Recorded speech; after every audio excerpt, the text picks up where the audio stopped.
हरीश चौधरी के हाथ में हमने आरएलपी का झंडा पकड़वा दिया, देखा आपने? तो हरीश जी, मदन प्रजापति दूसरे धंधों में लगे, तभी तो बाड़मेर बर्बाद हो गया। दूसरे धंधे सर तो आप जानते हो सारे यार क्या कर रहे हैं, रिफाइनरी और सारे जो हालात बने बाड़मेर के, यहाँ सारे काम ले लेना, कंस्ट्रक्शन पे, रोडों पे वसूली, कब्जे, यही धंधे किए उन लोगों ने यहाँ पे, इसलिए तो तकलीफ पड़ रही है बाड़मेर को। आज हरीश चौधरी अगर चाहते हैं तो बाड़मेर कहाँ का कहाँ चला जाता, बताओ मुझे। ये तो तेल तो ईश्वर की मर्जी से निकला, उन्होंने थोड़ी निकाला तेल, वो तो बर्बाद करके छोड़ देते बाड़मेर को।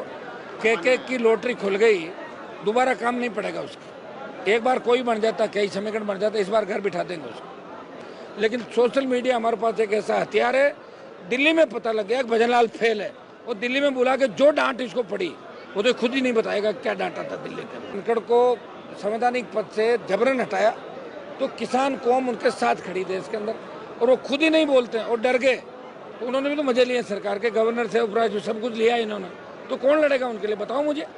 समय पे बात बतानी पड़ती है साहब। दुर्भाग्य है कि राजस्थान के सांसद सो जाते हैं जाके, मंत्री मौज करते हैं, पैसे खा के और उन्हें टाइम पास करते हैं। देखिए, लोग 70 साल से परेशान है राजस्थान के अंदर, लोग परेशानी खुद ही मोल ले रहे हैं। जब उनके पास वोट की ताकत है तो उनको नया सिस्टम खड़ा करना चाहिए स्टेट के अंदर।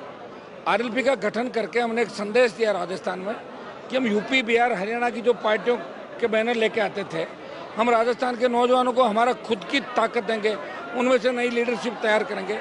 18 से अभी लगातार लड़ाई आप देख रहे हो, चाहे विधायक रहे, चाहे सांसद रहे, चाहे किसान आंदोलन थे, चाहे अग्निवीर था, पहलवान बेटियों का था, यहाँ भी फ्री बिजली की बात थी, टोल मुक्त राजस्थान की बात थी, सशुल्क लोकायुक्त की बात थी। कहीं भी अपराध घटित हो जाता है, किसी भी जाति के खिलाफ जब लगता है कि अन्याय हो रहा है, तो हनुमान बेनीवाल आरएलपी पार्टी हमेशा खड़ी रहती है। आज भी आप देख रहे हो पेपर लीक और एसआई भर्ती को लेके 115 दिन आंदोलन को हो गए जयपुर शहीद स्मारक पे, और यहाँ भी मैं आंदोलन कर रहा हूँ। परसों आपके यहाँ सड़क बनाने को लेके यहाँ सालवा गाँव के अंदर था। मुझे आप हर समय लड़ता हुआ देखोगे, चाहे बजरी माफिया का अगर आतंक खत्म किया तो आरएलपी पार्टी ने राजस्थान बजरी माफिया का आतंक खत्म किया, लेकिन लोग कहाँ समझे। लोगों ने वोट तो बीजेपी को डाल दिया वापस, या कांग्रेस को देते थे। लोगों को समझना होगा कि जब तक खुद की सरकार ये नहीं बनाएंगे तो इसी तरह की तकलीफें, एक बार कांग्रेस, एक बार बीजेपी, एक बार कांग्रेस। तमाम राज्यों में करीब 95% राज्यों में तीसरी ताकत खड़ी हो गई, चौथी ताकत खड़ी हो गई। राजस्थान को दरकार है मजबूत सरकार की और खुद की चुनी हुई सरकार की। उसके लिए हम प्रयास करें। जोजरी को तो हम बचा लेंगे। आज ये इस जोजरी के आंदोलन के अंदर हम इस व्यवस्था को यहाँ से करके जाएंगे, और जो आश्वासन हम लेंगे वो एक समय सीमा उसके अंदर रखें। कितने दिनों टेक्निकल लोगों से बात करने के लिए हमने हमारा डेलीगेशन भिजवा दिया। उसके बाद सरकार की तरफ से कौन प्रतिनिधि अगर हमें लगेगा तो ठीक है, नहीं तो हम जोधपुर कूच करेंगे रात को, और वहीं सरकार से बात होगी हमारी। सर, जिस तरह से प्रशासन ने बजट उठा लिया कि यहाँ हमने इतना काम करवाया है, कट्टे से लगाकर किस तरह से पानी रोका जाए, 6-7 पाइप महज बिछाया और 18 करोड़ बजट, पैसे खा गए, और क्या है, यही चल रहा है। और क्या काम लोगों नहीं करवाया यहाँ? नहीं, सुनिए मेरी बात, सरकारें किसी भी तरह फूट डालो, डिवाइड एंड रूल, इसी तरह अंग्रेज आए, यही चल रहा है अभी सिस्टम। मैं कह रहा हूँ राजस्थान में 66 साल में पार्टी नहीं बनी, मैंने बनाई थी, तो इससे अंदाज लगा सकते हो कि हमारे लोग पॉलिटिकल रूप से कितने कमजोर हैं। उन्हें और मजबूत करने की आवश्यकता है। लड़ेंगे और मजबूत करेंगे लोगों को। चाहे समाधान के लिए टेक्निकल यहाँ के हमारे जो कल्याणपुर के राव साहब और सारी टीम 5-7 लोग गए जो लगातार लड़ रहे हैं। आप बताइए, एनजीटी की ब्रांच ही चली गई यहाँ से, कितना बड़ा दुर्भाग्य। राजस्थान में होना चाहिए, सबसे बड़ा राजस्थान संसाधन वाला राज्य है देश के अंदर। प्रमुख 5 राज्यों में सबसे बड़ी खनिज संपदा, अरावली, तेल, गैस, तांबा, टंगस्टन, लिथियम, राजस्थान के अंदर अथाक भंडार। फिर भी यहाँ से इतनी सीमेंट कम, फिर भी एनजीटी दिल्ली चली गई। दुर्भाग्य है कि राजस्थान के सांसद सो जाते हैं जाके, मंत्री मौज करते हैं, पैसे खा के और उन्हें टाइम पास करते हैं। हमें नए नेतृत्व की आवश्यकता, नया नेतृत्व तैयार करें। जोजरी को हम बचा लेंगे, पूरे इलाके को बचा लेंगे, पूरे राजस्थान को बचाने के हम निकले पड़े। निश्चित रहें आप, 1 साल बाद आपको इस राजस्थान में लड़ते हुए चारों तरफ आरएलपी के योद्धा नजर आएंगे।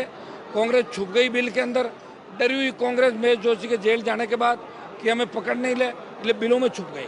वो वही बयान देती है जो बीजेपी का फायदा करता है। ये कांग्रेस की स्थिति। के जो राज्य मंत्री है के विष्णु, वो कहते हैं कि ये तो भजनलाल जी की मेहरबानी है, वो खाटू श्याम आते जाते रहते हैं। उनकी तो के की बारिश हुई उसी वजह से की लॉटरी खुल गई, दोबारा काम नहीं पड़ेगा उसका। एक बार कोई बन जाता, कई समीकरण बन जाता, इस बार घर बिठा देंगे उसको। यहाँ के सांसद को न्योता दिया हरीश चौधरी या सांसद यहाँ कौन सांसद है? मैं आ गया ना सांसद, वो उनको न्योता क्या देना, अपना पे आ जाओ, न्योता कौन देता है? कोई शादी थोड़ी मेरे घर पे जो, ये तो जनता वही है जिन्होंने उनको वोट दिया है, उनको खुद को प्रयास करना चाहिए, उनको आंदोलन करना चाहिए खुद को आके। न्योता कौन देगा? न्योता तो जब मेरे घर में कोई प्रोग्राम होगा तब मैं किनको न्योता दूंगा, और वो भी लिस्ट देखूंगा किसको नहीं दूंगा, वो लिस्ट दे के न्योता दिया जाए। ये न्योता तो स्थानीय लोग आंदोलन कर रहे हैं, और मैं मेरी पूरी ताकत लगा के मेरी पार्टी इन लोगों के साथ खड़ी पूरे राजस्थान की। ये आप देख रहे हो नज़ारा सारा सारा। निश्चित रूप से ये सर्व समाज का राष्ट्रीय लोकतांत्रिक पार्टी के प्रतिष्ठा का सवाल है। जो नीतियों को हम बचाएंगे, लोगों को राहत दिलाएंगे और सरकार को झुकाएंगे, और बार बार झुकाएंगे सरकार को। जगदीप धनखड़ को लेकर आज जोधपुर में बयान दिया है कि उनको हटाया गया, उन्होंने इस्तीफा नहीं दिया है। हाँ, उनको हटाया गया, इस्तीफा, वो तो खुद बोले। मैंने कहा था कि 1 महीने के अंदर अगर वो बोलते हैं तो लोग उनके साथ खड़े होंगे। 1 महीने बाद अगर वो बोलते हैं, अस्पताल में भर्ती हो जाते हैं, तो उसको कौन पूछेगा? फिर बताइए मुझे, आखिर क्यों हटाया या जबरन हटाया, किस तरह उनको डराया? वो बात तो वो खुद ही बताएं, मैं थोड़ी बताऊंगा। मैंने तो पहले दिन कह दिया, अगर धनखड़ को संवैधानिक पद से जबरन हटाया तो किसान कौम उनके साथ खड़ी थी इसके अंदर, और वो खुद ही नहीं बोलते हैं और डर गए, तो उन्होंने भी तो मजे लिए सरकार के, गवर्नर से उपराज्यपाल सब कुछ लिया इन्होंने, तो कौन लड़ेगा उनके लिए? बताओ मुझे, समय पे बात बतानी पड़ती है साहब। स्थानीय विधायक है, चाहे पहले मदन प्रजापति कांग्रेस से रहे हो या फिर अभी अरुण चौधरी है, वो आखिर इस मुद्दे पर क्यों नहीं बोले? क्योंकि 15-15, 20-20 साल से लोग भुगत रहे हैं। मदन प्रजापति तो दूसरे कामों में लगा रहता था, आपको पता है सारा, एक सूत्री कार्यक्रम थे उन लोगों के। ये तो हरीश जी, मदन प्रजापति दूसरे धंधों में लगे, तभी तो बाड़मेर बर्बाद हो गया। दूसरे धंधे सर, तो आप जानते हो सारे यार क्या कर रहे हैं, रिफाइनरी और सारे जो हालात बने बाड़मेर के, यहाँ सारे काम ले लेना, कंस्ट्रक्शन पे, रोडों पे वसूली, कब्जे, यही धंधे किए उन लोगों ने यहाँ पे, इसलिए तो तकलीफ पड़ रही है बाड़मेर को। आज हरीश चौधरी अगर चाहते हैं तो बाड़मेर कहाँ का कहाँ चला जाता, बताओ मुझे। ये तो तेल तो ईश्वर की मर्जी से निकला, उन्होंने थोड़ी निकाला तेल, वो तो बर्बाद करके छोड़ देते बाड़मेर को।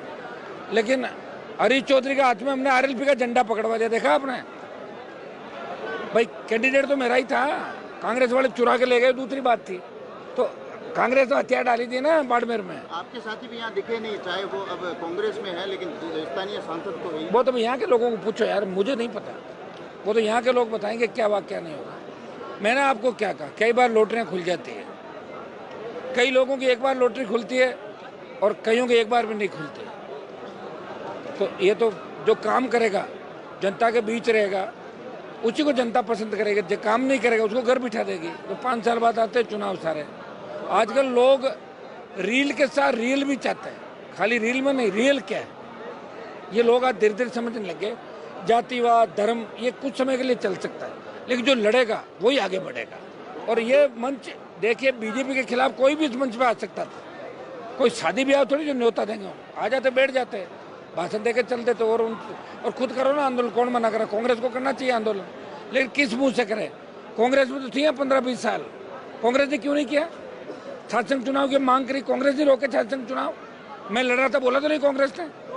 अब बीजेपी के लिए हम आंदोलन करेंगे, तुम नहीं रोका। अरे भाई, 2 ही तो पार्टियां थी राजस्थान में, कांग्रेस और बीजेपी।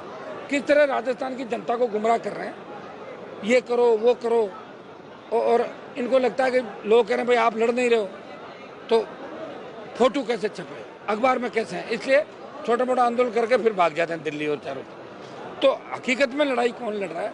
कांग्रेस की सरकार भी रही, भाजपा की भी रही, 15 साल में दोनों की रही। जवाब तो उनको देना चाहिए।